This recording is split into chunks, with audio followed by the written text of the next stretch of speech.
C'est ce matin qu'a lieu notre première chronique de la Corporation des femmes d'affaires et pour l'occasion, on est bien sûr en compagnie de notre chroniqueuse Frédérique Simard qui est responsable des communications pour la Corporation, en compagnie d'une invitée ce matin, Mme Catherine Bouchard, directrice générale de la Corporation des métiers d'art. Bienvenue à toutes les deux ce matin, ça va bien? Oui, merci. Écoute, Frédérique, je vais débuter avec toi parce qu'on va présenter notre chronique ce matin avant de plonger dans le sujet. Mais d'abord, j'aimerais qu'on fasse un petit rappel au niveau de la Corporation des femmes d'affaires. À rappeler aux gens, c'est quoi la mission de cette corporation? Mais en fait, la Corporation des femmes d'affaires, c'est un réseau, un regroupement de personnes qui sont membres. Et puis, on a des activités qui sont mensuelles, qui permettent aux femmes de se retrouver entre elles pour faire du réseautage, pour avoir à l'occasion des activités de formation, s'instruire, pouvoir échanger aussi avec des femmes dans différents milieux d'activité qui vivent d'autres expériences. Alors, ça permet là, d'acquérir un bagage intéressant, puis parfois partager là, des expériences avec d'autres femmes. On parle de différents milieux d'activité. On va développer un peu autour de ça tout à l'heure. Je trouve que c'est un aspect intéressant. Mais d'abord, si on parle de services qui sont offerts, il y a des activités, des services, ça ressemble à quoi? Alors, on a une activité par mois, en fait. Parfois en matinée, parfois sur l'heure du dîner ou en soirée. Question de permettre de varier les horaires puis d'être accessible à tous. Alors, les activités sont affichées sur notre site Internet de la Corporation des femmes d'affaires, notre page Facebook également. Les événements sont créés. Comme par exemple, pour le mois d'octobre, en fait, vendredi prochain, on est partenaire de la soirée Robe rouge, Bulle et talons hauts, qui est pour la Fondation des maladies du cœur. Pour le mois de novembre, on prévoit une activité, un déjeuner, une formation sur la comptabilité et puis au niveau de la fiscalité. Donc, pour les travailleurs autonomes, pour les petites entreprises.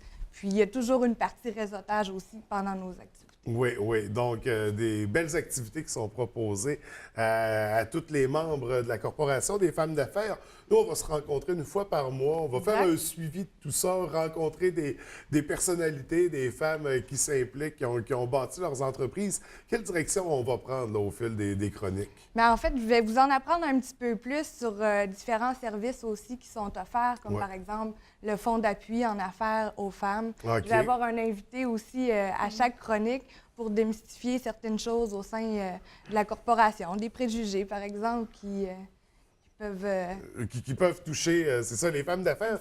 C'est ça qu'on va aborder ce matin, les fameux préjugés, parce qu'on a une vision, il y a un mythe autour de la femme d'affaires, on a une vision bien précise, donc qui joue dans l'argent, qui est influente, Bref, la femme d'affaires, la définition est beaucoup plus large que ça. Puis ça touche pas rien qu'au milieu financier non plus ou entrepreneurial. Ce matin, on est en compagnie, c'est ça, de Mme Bouchard, Catherine Bouchard de la Corporation des métiers d'art. On est dans un tout autre milieu. On parle de métiers d'art, on parle de culture, mais vous êtes tout de même une femme d'affaires. C'est quoi votre vision à vous de la femme d'affaires? Bien, en fait, comme vous dites, là, il y a une forme de mythe sur la femme d'affaires qui est en entreprise, mais une femme d'affaires, il y a aussi le volet de gestion des organisations plus communautaires ou dans le milieu culturel. On est nombreux, je dirais nombreuses, parce que c'est souvent des filles, donc à gérer, dans le fond, des organismes. Fait que c'est une forme parce qu'on, même si c'est communautaire, souvent à but non lucratif, bien, on est en affaires pareil, parce qu'on a besoin de réseautage, on a besoin de visibilité pour nos organisations. Donc, à quelque part, oui, on est en affaires. Donc, on ne parle pas juste des entreprises, là, c'est beaucoup plus vaste. On parle de coopératives, d'organismes à but non lucratif. Les femmes d'affaires peuvent être partout, peuvent émaner de toutes ces choses-là. Exactement. Puis même, je dirais, au sein de notre corporation, donc c'est des artisans de toute la région. Donc, et puis, parmi nos membres, donc au-delà de 75 membres, on a des femmes. Puis, ils sont en affaires aussi. Ils ont leur atelier, leur boutique. Ils font de la production, de la vente. Il y en a qui font de la vente, de l'exportation, qui vendent dans différentes boutiques dans la province. Il y en a même qui vont exporter à l'extérieur du Canada, aux États-Unis. Donc, c'est des femmes d'affaires, ils ont de la gestion à faire. Eux aussi font la comptabilité. Puis, bien, effectivement, la corporation des femmes d'affaires, bien, c'est, comme disait Frédéric, donc c'est une façon de sortir de l'isolement de leur atelier aussi, parce qu'ils travaillent, essentiellement, ils travaillent seuls dans leur atelier, puis c'est ça, dans ce contexte-là, ces femmes-là l'échange. peuvent être toutes seules.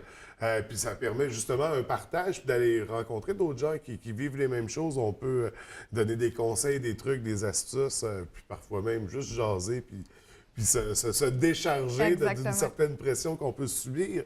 Donc, c'est très intéressant pour les femmes, bien sûr, de devenir membre de la Corporation des femmes d'affaires. C'est quoi les avantages d'être membre? Avoir accès aux activités, bien sûr, mais est-ce qu'on a d'autres avantages comme ça? Bien, le réseautage, avoir accès à un réseau, créer une proximité aussi. Ouais.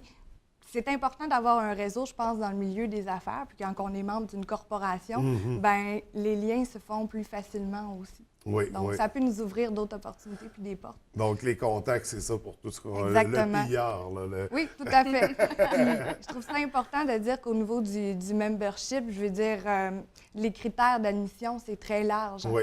On n'est pas obligé d'être propriétaire d'une entreprise. On peut être directeur ou, bien, si notre poste nous demande de faire du démarchage, d'aller faire du développement d'affaires. Un gérant, un superviseur, absolument. Une superviseur pour un être... représentant de commerce. Tous ces gens-là sont éligibles. OK, donc c'est ça, c'est très vaste, la porte est ouverte. Est-ce qu'on peut justement, il y a un endroit où on peut voir des critères d'admission pour être membre? Sur le site de la corporation, femmesdaffaires.qc.ca. OK. Donc, on n'hésite pas à aller consulter cet outil-là. Du côté de la Corporation des métiers d'art, on dit, c'est ça, 75 membres ou peut-être même plus. Vous avez des activités aussi. Il y a un salon des métiers d'art qui arrive à grands pas. Effectivement. Oui, allez-y. Oui. L'enthousiasme, ça s'en vient. C'est ça, on a hâte. Donc, oui, le salon s'en vient début novembre. Donc, du 8 au 13, ça a lieu au Montagnet à Chicoutimi. Et puis, on va avoir au-delà de 60 membres, 60 exposants, excusez-moi, dont une vingtaine, je dirais, de l'extérieur.